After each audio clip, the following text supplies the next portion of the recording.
உங்களுடைய தமிழா பாண்டியன் யூடியூப் சேனல்ல நீங்க பேசியிருந்ததை பார்த்திருந்தேன்.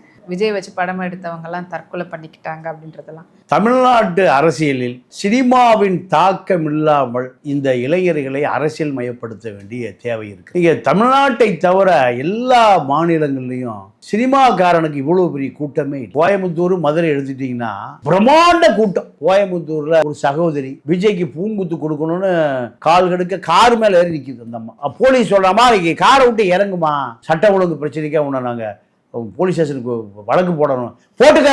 புருஷன் வீடு கணவர் சொல்றாரு, கார் கண்ணாடி உடைஞ்சு போயிடும், கார் மேல இன்னும் குதிக்காத. கார் உடைஞ்சா என்ன, நீயே உடைஞ்சா என்ன, நான் விஜய்க்கு பூங்குத்து கொடுத்தே ஆகணும். இப்போ டிவியில் பார்த்தீங்களா, அந்த அம்மா பூங்குத்தை தூக்கி விஜய்க்கு போட்டு பூங்குத்தை வாங்கிட்டு நன்றிங்கிறார். அப்போதான் அந்த அம்மா கார்ல இருந்து குதிக்குது. சினிமாவில் 150 கோடி ரூபாய் நடித்து சதை கவர்ச்சி, வேற ஒண்ணுமே இல்லம்மா. சதை கவர்ச்சி, பாலின உணர்வுகளை தூண்டுவதுதான் சினிமா, வேற ஒண்ணுமே இல்ல. பெண்களை பெண்களாக காமிக்கிறான்.